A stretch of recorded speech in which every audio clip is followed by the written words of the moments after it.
Live from the backstretch at historic Saratoga Racecourse, this is Racing Across America with Seth Merrow. Racing Across America is brought to you by Pinnell's Restaurant, a Saratoga tradition since 1922. 284 Jefferson Street, Saratoga, just minutes from the track. And the Clubhouse Racebook, 711 Central Avenue, Albany. When you can't make it to the track, make it to the Clubhouse Racebook.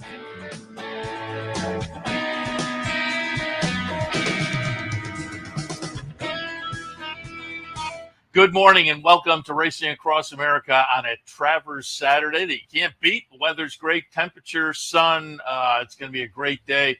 They just opened the gates at 9 o'clock, so about 3 minutes ago. So I'm guessing you can go on Twitter and see them running for the picnic tables already. I would think there were probably 20 videos out of that already at this point. But if you were running for a picnic table, we hope you have a good one, and we'll enjoy the afternoon. And if you're coming up here, again, it's going to be a beautiful day today with a great card that will be highlighted, of course, by the Travers, but for Pito Anna as well. So keep all of that in mind. A little bit later on, I'm joined by our friend Peter Thomas Fornatale. You know him from the In the Money media empire, and we'll talk a little bit about that and get some of his ideas for today. But we're going to kick things off with our friend Kali Francois, who a regular Saturday morning visitor as we're getting close to the end of the meet, but it's been fun so far and will continue to be fun on this afternoon. But you were saying when you sat down, you were out on some horses this morning. Oh yeah, just I hopped on a jogger, got on the pony that I absolutely fell in love with. So maybe sticking around there. But it's crazy. I didn't realize how people strategize with the whole picket table for Travers Day. I guess I ran into somebody. Probably, or I know of somebody who they hire kids to stand in line for them at about 4 a.m. starting this. I didn't know it was a whole system. I just drove by there. The whole place is packed. What a perfect Travers Day. Yeah, it's gorgeous. No question about it. And again, undercard is a lot of fun, certainly. Let's jump in. Let's get some ideas for today. We'll kick things off taking a look at the Jerkins for the 3-year-olds sprinting 7. I pulled up a replay in here. I like Verifier, and we're going to take a look at I landed on her as well. Verifier in the Maxfield. And I said earlier, I get stuck on horses like this who show that kind of talent. Yep. Sometimes it becomes a little salty stepping into a grade 1 company like this. Yep. But I just thought the Brad Cox runner looked so good in the first few starts that I went in that direction. But how did you see the Jerkins? So, I mean, I went with Verifier the same as well, talking with Brad Cox just yesterday, just because he was in town yesterday. What I loved about this filly is that she was stabled at Keeneland before shipping over to Churchill Downs. So her shipping into a new track is nothing new for her. I just really think that I love the gate work back on August before coming into here. There's been no real spot to run, didn't want to run back in the Woody. There's no real grade 1 on the calendar other than today. So the second place finisher, Smokin' Wicked, won the grade 2 Amsterdam. Retribution was also a next out winner in a listed stakes over at Ellis Park. I just love how this one is set up. And you could just, when talking with Brad, you could just kind of see the energy that he had talking about this horse. Preferred to, compare, if you were really to kind of split hairs a little bit, there was just a touch more energy talking about Verifier than there was Patch Adams. Not to take anything away from Patch Adams, who's drawing on the inside post. Louis Saez, he's putting in just a lot of faith. This is the first time that this one's breaking off of that inside post. So that creates a really new dynamic, especially for a 3-year-old who's never done it before. But at the same time, he's just said it's all going to be in Louis' hands. Obviously, both of them just kind of sitting off of the pace, but zero doubts as my doubt about Patch Adams. And it's just an angle that I do. Sometimes horses need a run back on that fast track after they run on a muddy and a sloppy surface. So it depends on it just depends on their constitution. Sometimes they just need a race. However, Brad Cox is full confidence in this one as far as just running over this kind of surface. I mean, that bullet work over at Churchill Downs kind of signifies that a little bit here today. And that's, and the works do tell me everything. If you want to really kind of take everything with a fine-tooth comb, you look at the works between the allowance optional claiming 2 back and the Woody Stevens. But now with this one having a bit more time, I think the works are different. The works are sharper. The works are perkier. So I think that that's the direction I go with. I do go 5-1-8-2. And here 7, I think, is also very interesting. But let's turn back to the tables on you and see what else you've got going on for this race. Yeah, I went 5-2-1-4, Yeah. but yeah, the 8 is, as I talked to people, Matticat Road's been getting a lot of discussion. Barnes is getting a lot of discussion off the layoff since the Santa Anita Derby.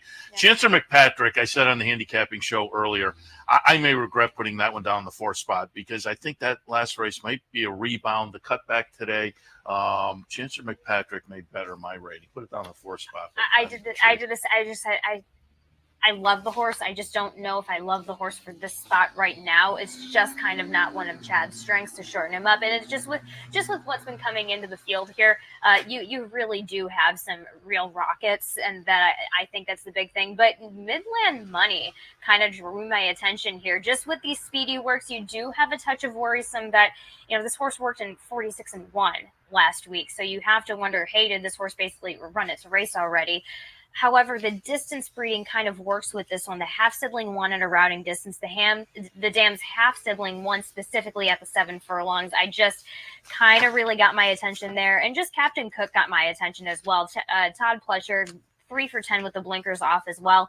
Last time was on the outside. This time is going to be coming in on the inside last time, outside this time. So there's just going to be a lot less pressure, especially coming back to the 7 furlongs with the style. If we can run at the style of the 9 furlongs in the Withers and bring that to this race, this horse is really going to be set up very, very, very nicely. Yeah, it's definitely a fun race. I'm going to juggle up from the order I said before we started because I'd like to hear your thoughts on the personal ensign and Torpedo Anna. I'm going to take a little shot with Leslie's Rose.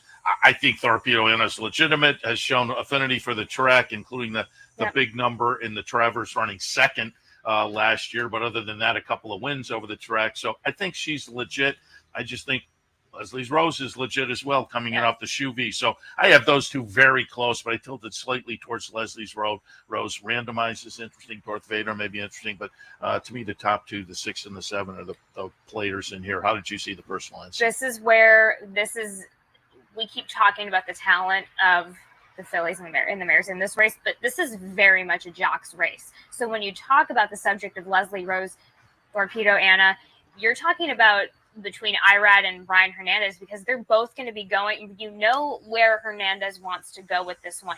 Now it's going to be how far out, and I talked about this with Greg Wolf on Vic Show yesterday, how far Irad's probably going to try and take him out real wide on that first turn. It's the big question is Torpedo Anna going to be able to kind of overcome that challenge, especially since, she's not in that, really tip-top form that we're used to seeing her at. Yes, she won rightfully so at the Fleur League. She won well. She won by 3 lengths, but at the same time, she frankly should have. So this is where it gets a little bit tricky. Darth Vader, love this spot.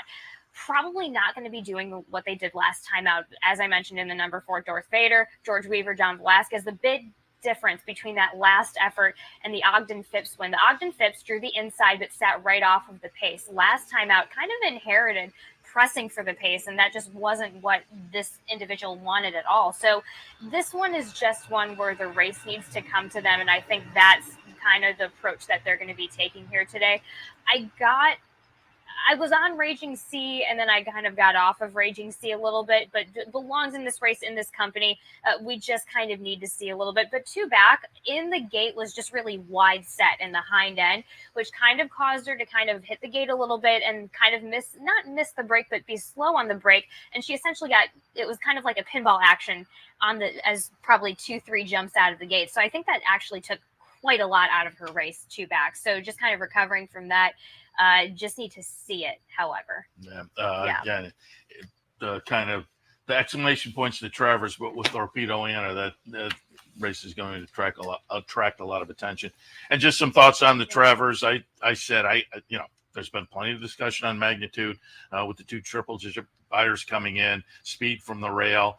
Will the horse be able to steal it? But I just think, to me, Sovereignty is just clearly the head of the class. I couldn't get past that one. I agree. Do we need it? I mean, we have to talk about the Travers race, but do we really need to have a discussion about it? I mean, this horse is just, we've all been watching him on social media. He just looks absolutely he's stunning out there on the track.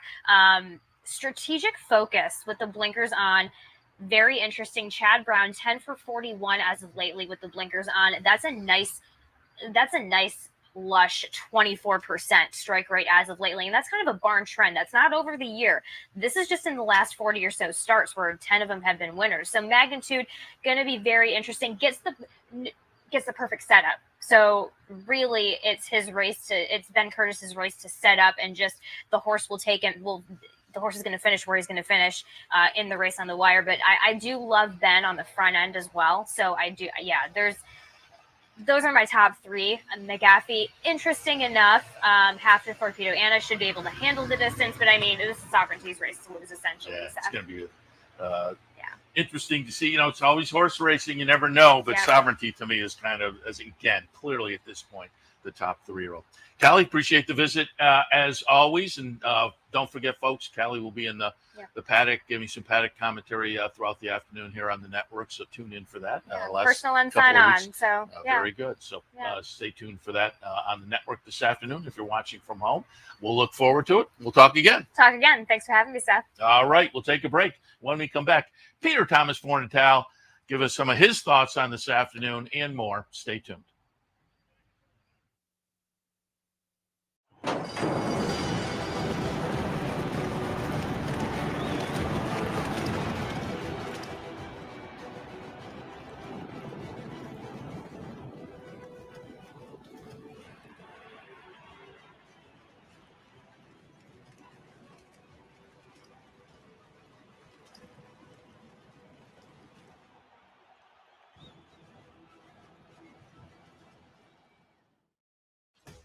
Sometimes it pays to go with the flow, to check your worries at the door, to reconnect with your crew, to follow the thrills and the flavor, to roll with it and see where it takes you, to enjoy every minute to its fullest, and to dance like there's no tomorrow.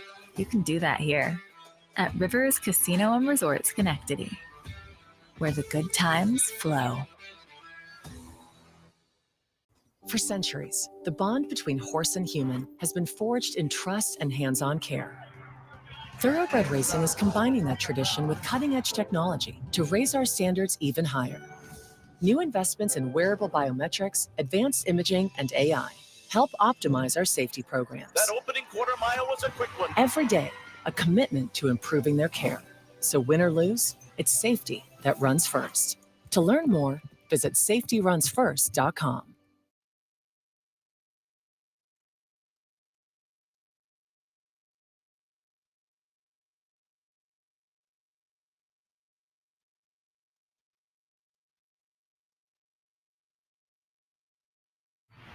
Welcome back to Racing Across America on a gorgeous Travers morning. As promised before the break, joined now by our friend Peter Thomas Fornatale. I've seen him a bunch of times during the meet. I said, we got to get you over. And a better day than Travers Day. Good morning. Good morning to you, my friend. Always a pleasure being here with you, especially when the weather is like this. Yeah. When Mother Nature smiles on Saratoga, there's no better track in the world. Looking good in the seersucker suit. Thank you. Had to comment on that, but we want to start things out. I said you were sitting in the green room at the top of the show. I said, from the In the Money Media empire, as it were, and I think we have a graphic where people can find a lot of the work, but just give us a little update because, again, there's plenty of opportunities to listen and watch via YouTube and whatnot, some horse racing content from In the Money. Absolutely. Well, we started out as just a podcast. You can still find those multiple times a week. In the Money Players Podcast, wherever you get your pods. We also post links to all the shows right there with that lovely graphic, inthemoneypodcast.com.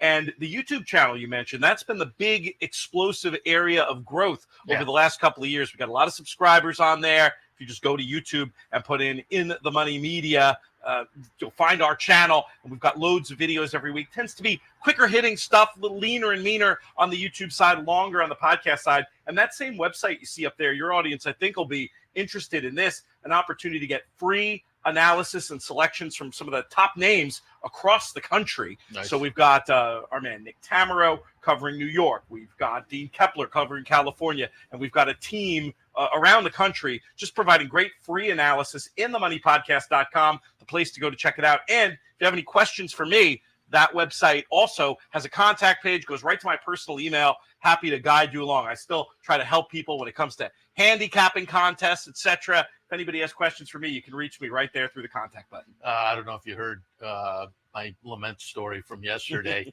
I was in the feeder contest, came to the last race.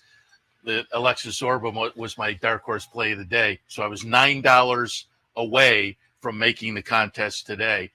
And I'm looking up and it's 2-1. And I'm like, 2-1, I'll stick. I think I can get the $9.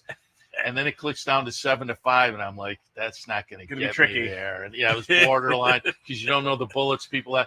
And so I really debated, but I eventually went another direction. We know how this story ends. Alexis Zorba wins. The win place gets $7. So I'm still thinking, that wouldn't have been it. And I pull up the leaderboard. It would have been enough. Oh, my goodness. Yeah, frustrating.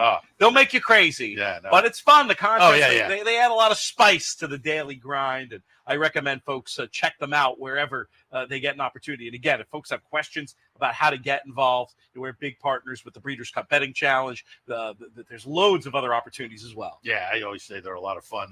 The low roller has come back here. That's a great way to get introduced for a modest amount of money. Thursdays, there's the one Thursday left and a couple of Sundays tomorrow and next week as well. So keep that in mind if you're headed up this way. All right, let's get some thoughts on racing today. And we'll kick things off with the Travers, obviously. I pulled up a replay because the last couple of days we've looked at replays of Sovereignty and we've looked at replays of Magnitude. I pulled up a replay for Strategic Focus running a close-up third in the Curlin behind Chancellor McPatrick and So Sandy. Pretty good performance, but it went backwards a little bit number-wise off the try two-back, the win two-back, which is a 102 buyer.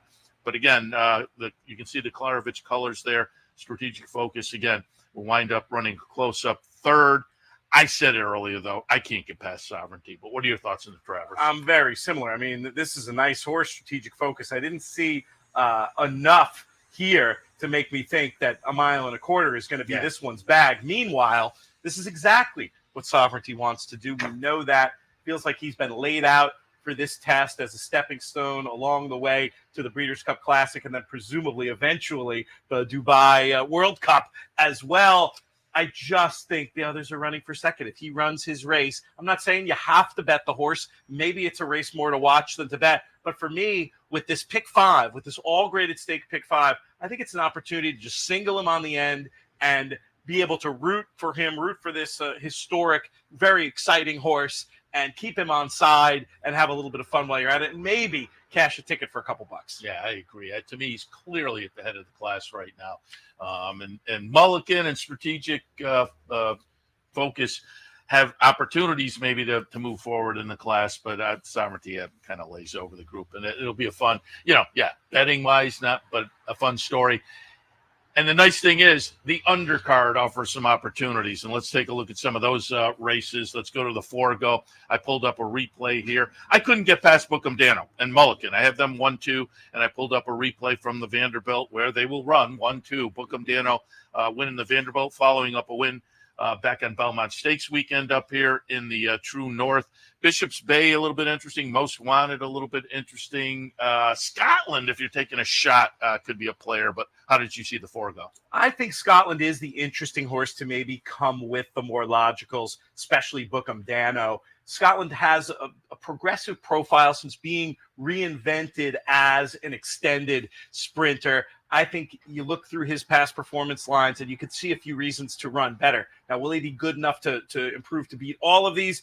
That's not the way I'm going to play it. I may use him for a penny on top as an alternative to Bookham Dano. I just think Bookham Dano holds the cards in this spot. Son of Buchero, he's so tough. He's got that great street fighter mentality. He's also run some pretty brilliant speed figures. Yeah. And best of all, I just think the way this race is going to be run suits his style. He's got that tactical speed to stay in touch. He's got terrific late kick, and he loves to be in a fight. And this race has the makings of that. I understand the cases for others, but I mean, Bookham Dano to me is another place I'm willing to not quite fully plant a flag, but definitely press when it comes to a bet like that all stakes grade 1 pick 5. Atlantic 6 Racing, I'm sure that group will be up and rooting, and fun group, and the New Jersey bred. He's just been a fun story in there as well. And Bishop's Bay, Michael Dubb was in.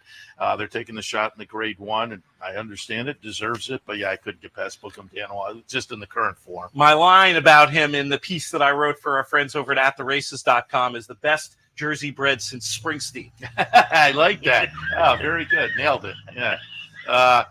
Ballerina, also part of that pick 5 action. Another grade 1 event, 7 furlongs for the fillies and mares. And in this race, I tilted towards Zeitlos because I liked Zeitlos in that Caress last time. Just missed behind the Monster Future is now comes back to the dirt. Similar scenario last year. Ran in the Caress and then won a dirt stake in the follow-up down at Churchill. I'm tilting in that direction. Still is interesting. Hope Road obviously is going to take a lot of action coming in for Baffert.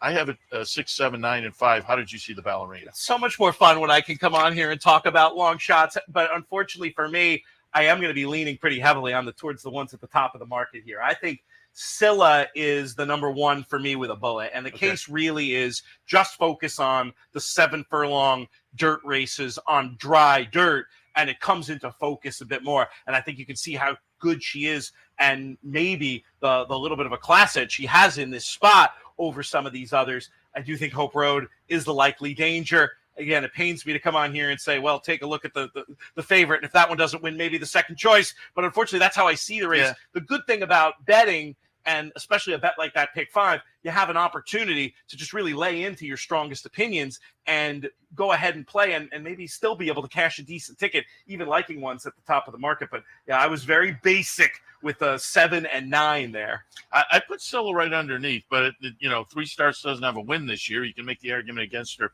there, and so that's why I thought Zeitlos was maybe a little bit interesting coming in off of that race last time. And again, Future is now to run a half length behind that one. That it's good form. Future is now is kind of a monster, certainly. I get it. I'm hoping Scylla's form is a little bit dirtied up, thinking about the slop last time. Maybe not flattered facing the likes of Ways and Means. Doesn't have to deal with that rival today. And then obviously the comeback race in the slop. So I'm hoping we're going to see the genuine article today, and I'm hoping maybe we get all of, or maybe a little bit more than that 5-2 morning line. We'll see how it plays out in the Ballerina, but I'm not letting her beat me. Let's put it that way. Yeah, no, I hear you, and I think the value might be there off the last couple of races. So we'll see there. The Jerkins, interesting 3-year-old sprinters, and over the past 10 years or so, these big days out for the 3-year-olds.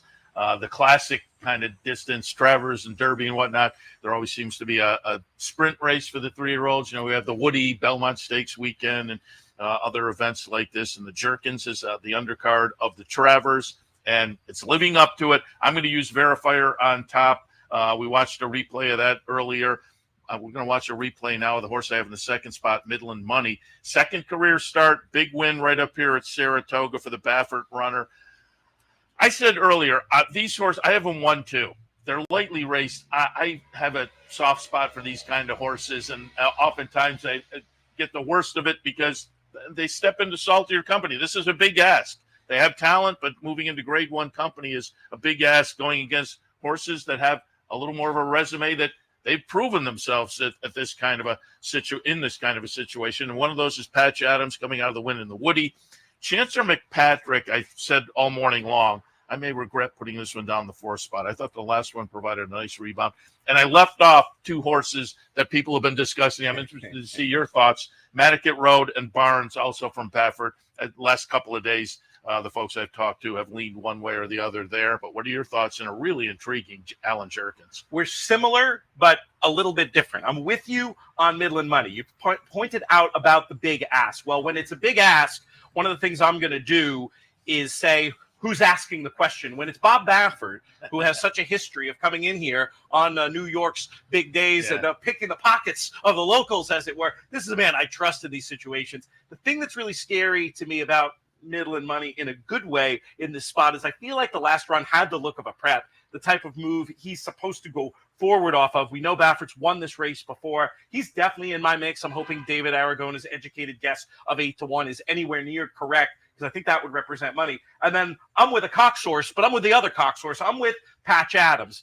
This is a race year after year. It seems like we can come up with cases for the reinvented horses who were trying to go long earlier in the year, who then settle on what they really want to do and then get to do it in the Jerkins and the King's Bishop before it. Patch Adams has that kind of look to me as a horse that, with as brilliant as he was, they had to try him going long. But you look back at that 7 furlong debut effort, I think this distance is something that he really likes and appreciates. I think he's going to be able to hopefully get some good position with an aggressive jock in Saez going forward and be able to unleash that late run as they come around the turn. I'm going to mostly play this 1 and 2. I understand the cases for all the others that you mentioned, but for me, those are the 2 I'm going to try to get through mainly in this all grade 1 pick 5. Yeah, interesting. It's to me, it's a very contentious race, and it's going to be very intriguing. And kicking off that all stakes pick 5 you've mentioned is going to be the Personal Ensign. Interested to see where you are there, because I'm tilting towards Leslie's Rose. I said earlier, I think Leslie's Rose and Torpedo Anna are right in a similar spot. I just tilted slightly towards Leslie's Rose. Randomized, maybe a little bit interesting, Darth Vader. But how did you see the Personal Ensign? I definitely get Leslie's Rose, and I think she's the interesting alternative. The case mainly being I think she could still be improving as a 4-year-old. Ever since that Ashland win, I felt like there'd been an element of wheel spinning with her, but it seemed like maybe the penny dropped. She moved forward significantly last time out. A repeat of that effort, a build-up off that effort, she could be a threat to Torpedo Anna. It's not like Torpedo Anna has some massive edge in figures here, and usually those are the horses I want to plant a flag with. But the thing with Torpedo Anna is I think she's going to get the exact right situation to show her best in here. And I do think maybe not having the figure edge, do think she has a class edge. And I also just love the fact that she ran her best race ever by far on this day last year. That Travers run was unbelievable. I think it's safe to say she likes it up here. She's going to get a great situation. I'm going to be running probably 80% of my money in this pick 5 through her, and I'm hoping that the attendant questions, the depth of the field, mean we might get something along even money. I feel like that would be more than a fair price to try to get things off to a good start in this all-stakes pick. Yeah, I may regret having her in the second spot, and I've said that. To me, these 2 are very close, so I have no argument somebody sticking with Torpedo Anna, as you say. And she kind of, as demonstrated by that Travers, she kind of runs to what she has to run to. And that day she needed to run a big number next to Fierceness. Top of the stretch, I thought she was going by. And she comes in very good form, obviously, having rebounded in the Fleur de Lis. And I had Kenny McPeak a couple of days ago. You know, he pointed out that La Troyenne was just a mess of a trip. Yes. So you can maybe draw a line through that. She's going to be fun. She's kind of, the exclamation point is always the Travers, but she adds a lot of fun and intrigue to the card. Yeah, no question about it. And the fans love her, and Ken does a great job kind of presenting her to the fans, and so she's been a fun story, certainly. How do you or how will you structure your pick 5? You do a caveman, or you do a kind of an ABC kind of a? I've been messing around with using a spreadsheet to try to actually allocate different tickets for different amounts of money. Oh, okay. There are ADWs now that will assist you in this sort of like next level ticket construction. Yeah. I'm going to try not to play. I have so many favorites, as you can hear. I'm not going to be too spready. I'm just going to try to look at the different combinations of horses that I want and make sure that if I have it with 4 favorites coming in, we're going to have it for way more than the minimum amount, and then maybe some backup tickets that are just covering at a minimum level. I think you got to be pretty clever these days when it comes to constructing the caveman ticket. The only way for me it makes sense if you're really trying to beat a lot of favorites. When you're leaning with favorites, you got to probably spend as much time constructing your tickets smartly as you do picking the horses, because you could easily end up underwater, and that's no fun. You don't want to bet it and get 2x your money on a pick 5. Yeah. And that's something I've talked about a lot over the years. We come in and we do this kind of thing, or our handicapping show, and there's a lot of concentration on that, and maybe not as much as there should be on ticket construction and just wagering in general. But I'm guessing if you tune into In the Money Media, you'll find out some of that info. We talk about things, and again, make myself available if folks have questions, and I can point them in directions. If you go to inthemoneypodcast.com and hit that contact button, I'm happy to share what knowledge I have. I'm no expert like some of the guests I have on, but we're very lucky at In the Money Media. Like you're lucky here getting great guests like Kenny McPeak and Kali and such. to be able to have sharp people come on and share their knowledge. The thing about horse racing is it's a community, and we try to be at In the Money Media, a place where people can gather and exchange ideas and help each other out, because it's never been more competitive than it is today. But I appreciate all the work that guys like you and Steve Bick do to help educate and entertain all the horse players out there. It's fabulous and an honor to be on the air with you. Well, right back at you. You said I get great guests, and you're one of them. As I said, I've been chasing you down throughout the meet. You were 1 week, I asked you were out in Del Mar a little bit. And, Del Woodbine. I've been all over the place, but it's great to be in Saratoga for the big weekend. We're headed up to Woodbine for Woodbine Mile, so looking forward to that. Were you up for the King's Plate? Indeed, and we got the great weather this year. Yeah, after the crazy weather last year. Pete, always fun to have you on. Fun conversation. Have a great day today, and we'll talk again. Cheers, my friend. Appreciate it. All right. As you can see with the split screen, the NYRA show is about to kick off, so we will wrap up our abbreviated version of Racing Across America on this Travers Day. Going to be a lot of fun. We'll be back in tomorrow. Steve Bick is back in the house for Loose on the Lead tomorrow. We'll kick off handicapper support at 9, Loose on the Lead at 10. But as I say, enjoy the day. Cash some tickets. Have a lot of fun. We'll see you tomorrow morning, 9 a.m. for the handicapper support, 10 a.m. for Loose on the Lead.